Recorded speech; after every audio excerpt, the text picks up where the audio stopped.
South Sudan is the newest member of the United Nations. It's the newest country, I guess, in the world, formed in 2011. There's about 10 million people who live there. A large number, a percentage of the population is under 30, so it's a very young population.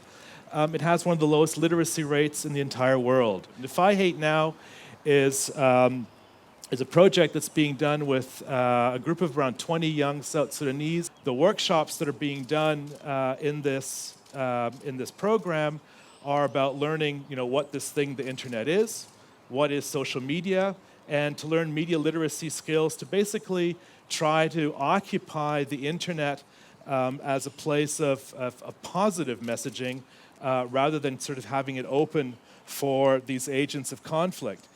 And one of the things that we're using is a very simple Android app called Kovats. All it does is it takes an image of something, person or a plant or whatever you want to take a picture of. You make a voice recording. That voice recording is geotagged, and you can give it a tag.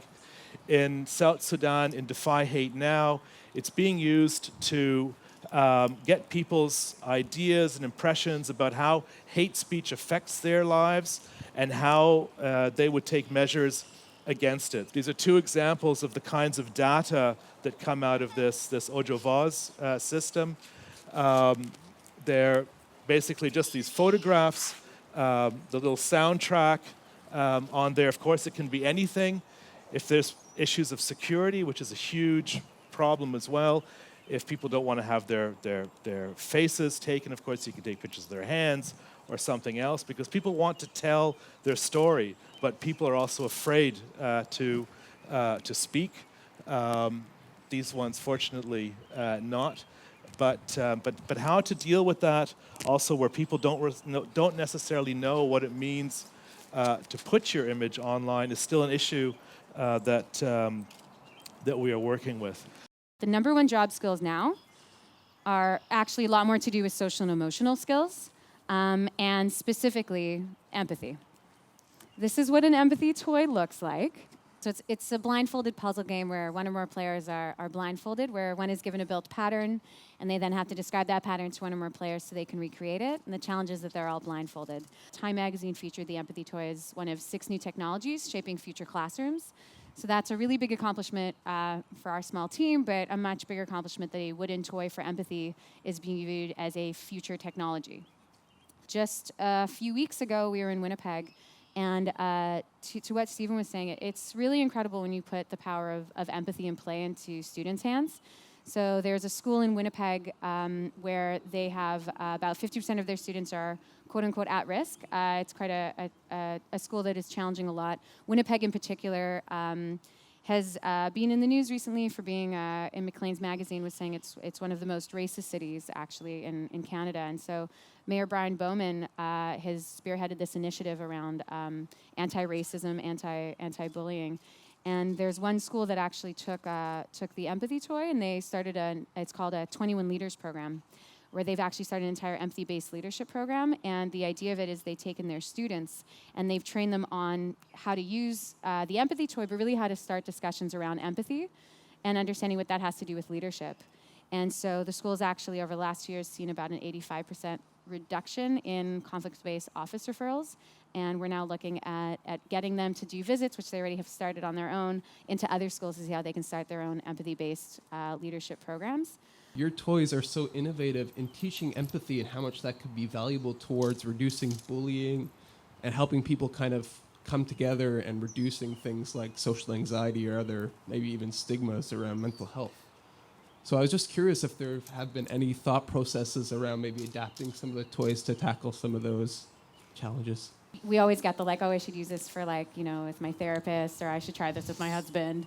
But it really is being used that way. And so for us, it's not jumping in and saying you're doing it wrong. It's about going, okay, we had assumptions about how it's being used.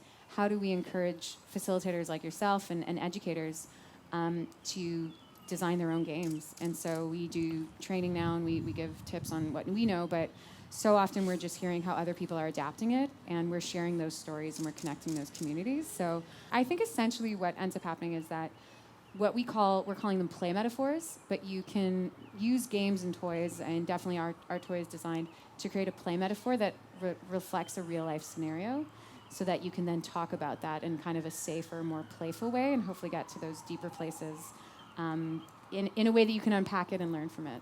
Okay, so my son was playing with your empathy toy, and he's 4 years old. So obviously he's not playing it with it as they played with it on the video. And that got me thinking that, okay, I don't know, maybe people have a misconception about young children, but they aren't terribly empathetic. And I think my first incident was when his friend fell and he burst out laughing at him because he thought it was funny, right? And so empathy is something that needs to begin at a young age, and I think probably starting to teach empathy to young kids is better, because then they will be empathetic longer, and maybe it's a bit easier because they're more into play. And so maybe, I don't know if you've thought about this, but obviously this toy doesn't work for a 4-year-old because I'm sorry, I forgot your name, but you tried a little bit, but it didn't, even the principle didn't work. So maybe this is a step to think about how you can create something for young kids. Just a suggestion. And maybe... Well, so we start, it's ages 6 to 99. So if you're 100, forget about it. But our idea is that empathy can be taught. There's also another amazing organization that's also a Toronto founder called Roots of Empathy. And they teach empathy in schools by bringing in a newborn. And they actually get the kids to learn their traits and all of those. And it's a really, really, Mary Gordon is incredible. But yeah, absolutely from a young age is obviously the ideal, because at the end of the day, it's about awareness and agency and valuing it.